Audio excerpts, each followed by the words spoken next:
Welcome to the deep dive. Today, we're taking a closer look at something that really affects all of us, our health, our well-being, Mm-hmm. often without us even, noticing it. Mm-hmm. The air we breathe.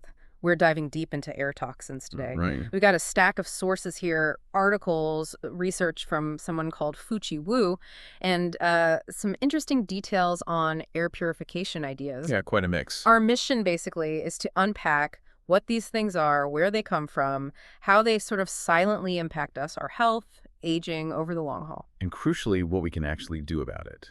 Yeah, Or maybe what we can't do. exactly.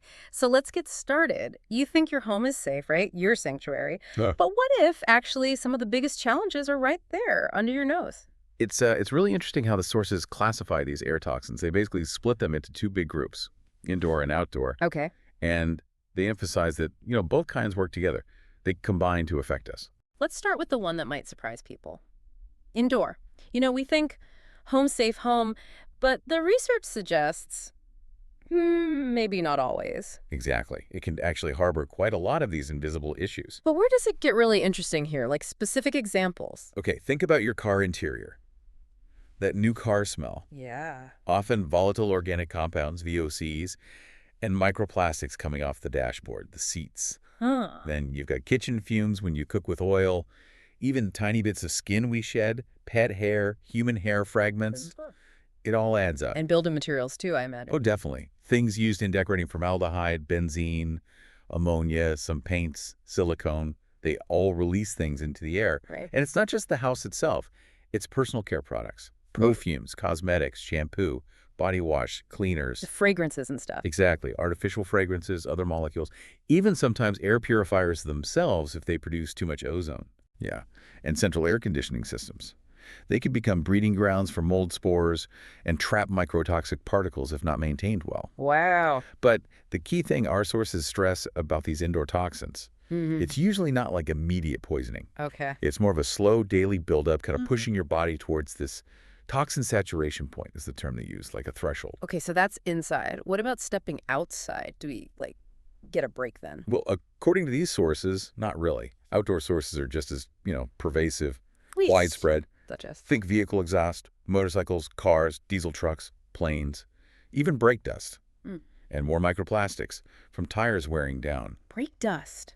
Didn't think of that one. Yeah, and then urban construction sites, cement dust, road wear that contributes particulate matter, PM 2.5, PM 0.1. Right, the really tiny particles. Exactly, even smaller ones. And heavy metal particles, too.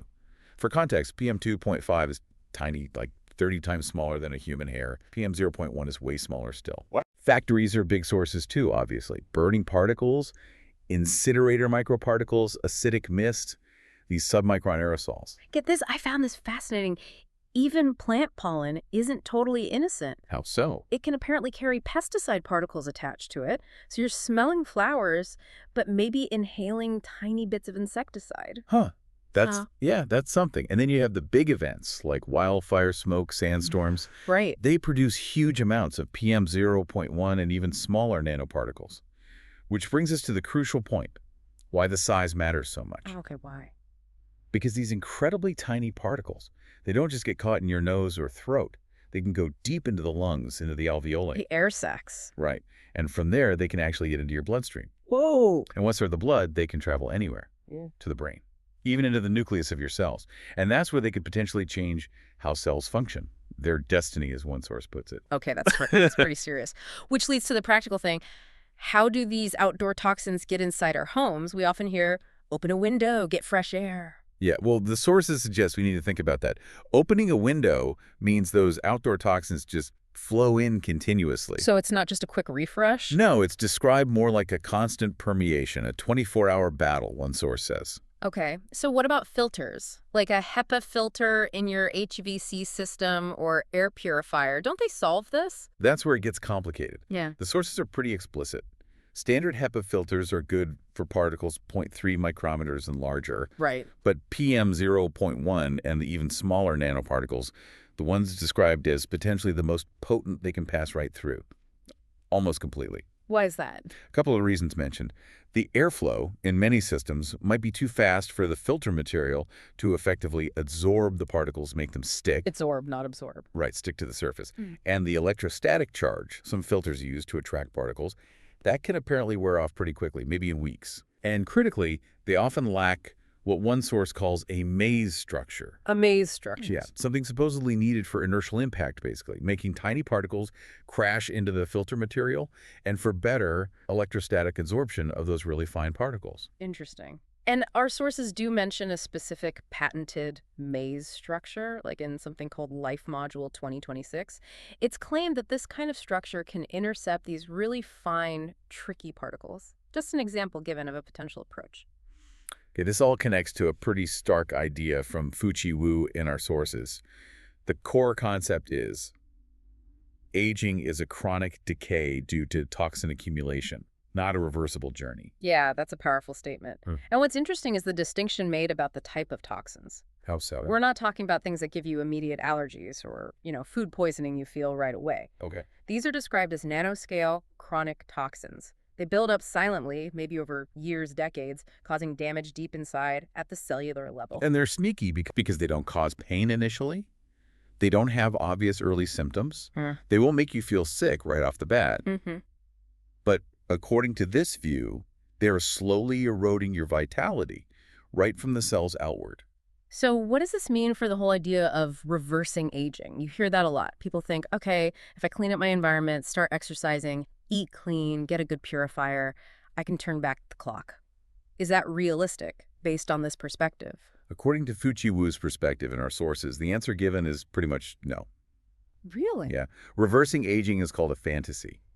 The idea is, even if you stopped all new toxins from getting in, starting right now, Okay. the ones already in your body, accumulated over years, they'll continue to cause damage. Aging continues. It might just slow down. So you can't undo the past damage? Apparently not easily.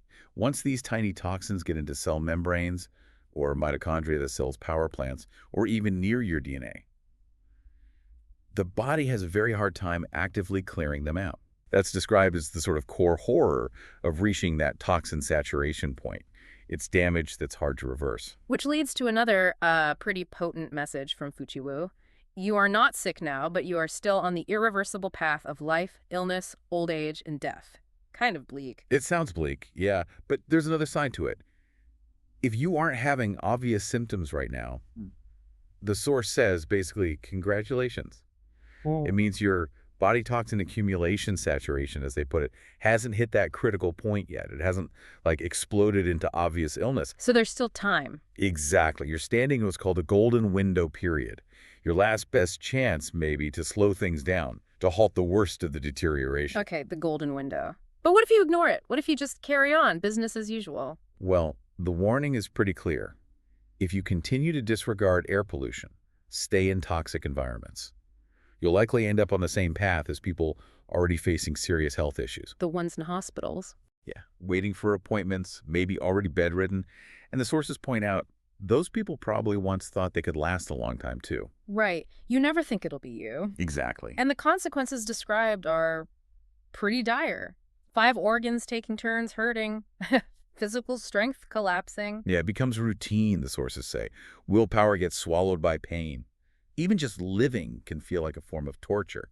And the stark truth presented is, it's not that you're healthier, it's just that you haven't exploded yet. Oh. Toxins are compared to sand, just flowing into the body every day, hiding out in cells, blood vessels, nerves. Literally. Silently, until suddenly you feel something's really wrong. And that feeling might be the result of, say, 20 years of that slow, hidden buildup. The sources even use really strong language, describing hospitals as almost like concentration camps for these toxin saturation explosions. Provocative language, yeah. Yeah. The point being made is that almost every patient, whether it's a sudden stroke, cancer, diabetes, kidney failure, it's linked back to toxins. It's not random bad luck. Not according to this view. It's presented as an inevitable path. Toxin saturation leads to dysfunction, which leads to organ failure. And think about aches and pains we just brush off as getting older. Yeah. 5 organ pain, as the sources term it, isn't just an occasional twinge. It's framed as a cry from your organs, a signal of systemic poisoning. And plea for help, Yeah, almost. an internal lament, Hmm. even feelings of deep pointlessness or, not wanting to live. Yeah. The sources suggest these might not just be emotional. What else, then? They could be signs of severely dysfunctional organs.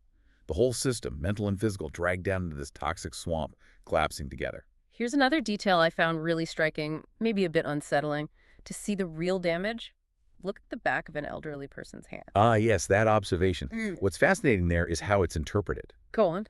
Every dark spot, every wrinkle, every liver spot, it's presented not just as age or sun damage. Okay. The sun is external, yeah.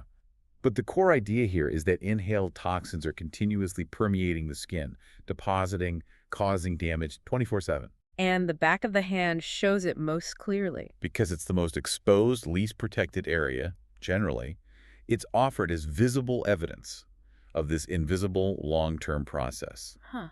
Never thought of it quite like that. So connecting this back, given this idea of irreversibility that accumulated toxins are hard to remove, what can you actually do? Right, that's the big question. The sources boil it down to basically 3 actions. Okay. 1, block the further entry of toxins. Start today. Stop adding more sand to the pile, essentially. Makes sense, too. 2, try to prevent the toxins already inside from spreading more damage, primarily through getting enough sleep, good nutrition, and breathing clean air.